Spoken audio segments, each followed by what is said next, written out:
আমি এখন মাননীয় সদস্য জনাব মোহাম্মদ আশরাফ উদ্দিন নরসিংদী 5-কে তার জরুরি জনগুরুত্ব সম্পন্ন বিষয়ে মনোযোগ আকর্ষণের নোটিশ পড়ার জন্য আহ্বান জানাচ্ছি। ধন্যবাদ। ধন্যবাদ মাননীয় স্পিকার। জরুরি যে বিজ্ঞপ্তিটি এসেছে সেটা হলো স্থানীয় সরকার প্রকৌশল অধিদপ্তর এতদিন কাজের গুণগত মান ঠিক রাখার জন্য অন্য জেলা বা বিভাগের ঠিকাদারদের থেকে স্থানীয় ঠিকাদারদেরকে প্রাধান্য দেওয়ার বিষয় প্রসঙ্গে স্থানীয় সরকার প্রকৌশল অধিদপ্তর দেশের গ্রামীণ অবকাঠামো উন্নয়নে অত্যন্ত গুরুত্বপূর্ণ ভূমিকা পালন করছে।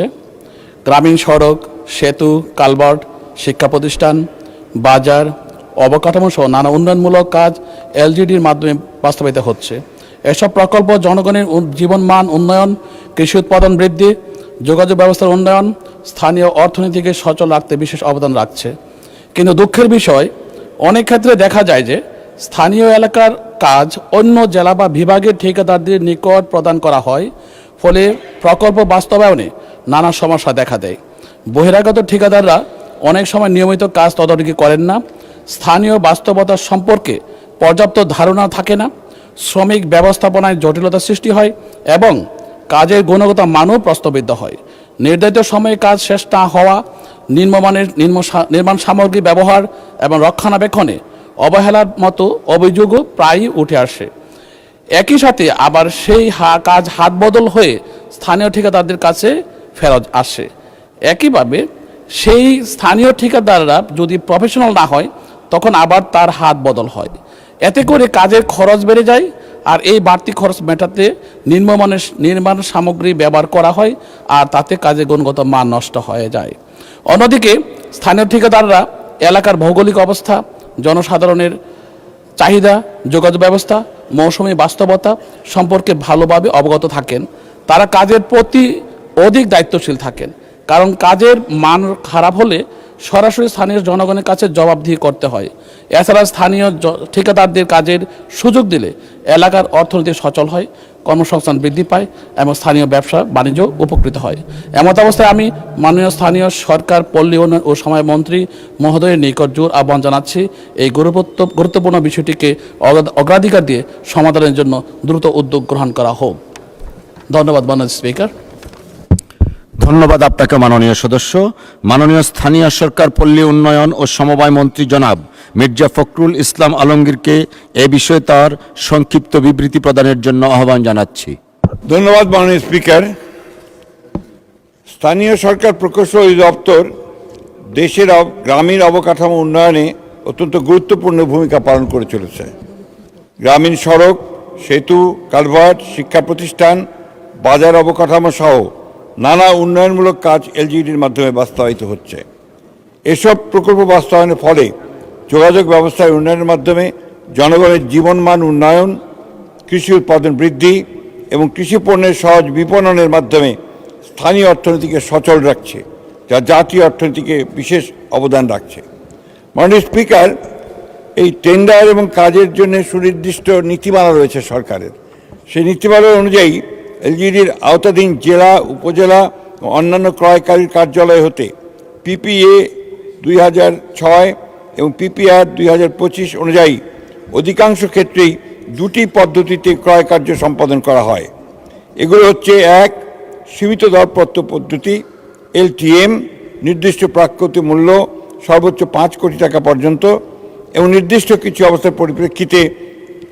2, উন্মুক্ত দরপত্র পদ্ধতি অর্থাৎ ওটিএম, যে কোনো পরিমাণ প্রাকৃতিক মূল্যের জন্য প্রযোজ্য। তবে সীমিত দরপত্র পদ্ধতিতে এলটিএম শুধুমাত্র জেলার ঠিকাদারগণ অংশগ্রহণ করে থাকেন। এই পদ্ধতিতে জেলার বাইরের ঠিকাদারদের অংশগ্রহণ করার কোনো সুযোগ নেই। অপরপক্ষে উন্মুক্ত দরপত্র পদ্ধতি ওটিএমে দরপত্রের শর্ত অনুযায়ী অভিজ্ঞ ঠিকাদারদের অভিজ্ঞতা প্রয়োজনীয় তথ্যাদি যাচাই বাছাই করে দরপত্রের শর্তানুযায়ী মিল থাকলে জেলা ও জেলার বাইরের যে কোনো ঠিকাদার কাজ পেয়ে থাকেন। তবে সর্বক্ষেত্রে পিপিআরের আইন ও বিধি সঠিকভাবে অনুসরণ করা হয়। উল্লেখ্য যে কোনো পদ্ধতি দরপত্র আহ্বান করা হবে তা প্রকল্পের ডিপিপিতে উল্লেখিত ক্রয় পদ্ধতি অনুযায়ী সংশ্লিষ্ট কর্তৃপক্ষ পিপিএ 2006 এবং পিপিআর 2025 সালকে নির্দেশনা প্রদান করে থাকেন। ধন্যবাদ মাননীয় স্পিকার। আপনাকে ধন্যবাদ মাননীয় মন্ত্রী। মাননীয় সদস্য জনাব মোহাম্মদ আশরাফ উদ্দিন, আপনি এ বিষয়ে একটি প্রশ্ন করতে পারেন। ধন্যবাদ। ধন্যবাদ মাননীয় স্পিকার। আসলে এখানে সমস্যাটা হলো ওই জায়গায় যে ইজিবিতে টেন্ডার হয়, আমরা ফেসিস্টের আমলে দেখেছি ইজিবিতে টেন্ডার হচ্ছে খুলনা, বরিশাল, দেশের প্রত্যন্ত এলাকা থেকে, এবং একজন ফেসিস্টের লোক যখন ইজিবিতে অংশগ্রহণ করে সে সহজে কাজটা পেয়ে যায়, কারণ তার ফাইল খুব স্ট্রং, তার প্রোফাইল স্ট্রং, কারণ ফেসিস্টের আমলে সে অনেক কাজ করেছে। কিন্তু অন্যান্য কন্ট্রাক্টর যারা আমাদের দলের অথবা ফেসিস্টের পরে এই যে আমাদের যেটা বলি এই সরকার আমলে আমরা যারা এসেছি বা আমাদের অভিজ্ঞতা সম্পন্ন প্রকৌশলী বা ইঞ্জিনিয়ার বা কোম্পানি যেগুলো তারা আছে, তারা কিন্তু তাদের সাথে পারে না। আমার প্রশ্নটা হলো যে তারা পর্দার আড়ালে থেকে কাজগুলো পেয়ে যায়, এই কাজটা বিক্রি করে 3-4টা বিক্রি হওয়ার পরে লোকাল একজন প্রতিনিধির কাছে আসে, তারা কোনোদিন কাজ ওই স্থানীয় ওই কনসেশনের কোনো একটা কোম্পানি ছাড়া করতে পারবে না। কিন্তু তারা কার কাছে যাচ্ছে? স্থানীয় সে অযোগ্য লোকদের কাছে যাচ্ছে, স্থানীয় কোনো কোম্পানির কাছে যাচ্ছে না, কারণ তারা গোপনে থেকে কাজ পেয়ে কাজগুলি বারবার বিক্রি করছে।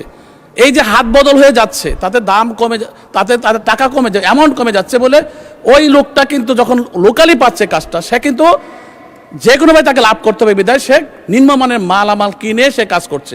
আমি তার প্রত্যক্ষ সাক্ষী, আমার এলাকায় 29টা কাজ। মাননীয় সদস্য, আপনি যা বলছেন অ্যাবসলিউটলি রাইট।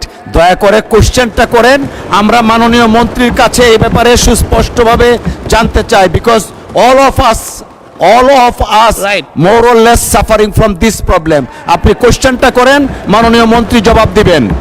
আমার প্রশ্নটা হলো, আমরা যদি আমার জেলার ভিতরে কন্ট্রাক্টরের কাছে নিয়ে আসি, আমি তাকে ধরতে পারবো, পাশাপাশি ফেসিস্টটা যাতে না আসতে পারে সেই জন্য উনি কি ব্যবস্থা করবেন এই কন্ট্রাক্ট প্রসিডিউরের মধ্যে? ধন্যবাদ মাননীয় সদস্য। মাননীয় মন্ত্রী। জি ধন্যবাদ। এই বিষয়গুলো আমরা অবগত আছি এবং আমরা ইতিমধ্যে মাননীয় প্রধানমন্ত্রীর সঙ্গে আলাপ করেছি, অর্থমন্ত্রীর সঙ্গে আলাপ করেছি। আমরা এই আইনটার কিভাবে রিভিউ করে এটা সঠিক লোকেরা যেন পায় সেটা আমরা বিবেচনা করব। ধন্যবাদ। ধন্যবাদ মাননীয় মন্ত্রী। It is indeed time to reform. Thank you.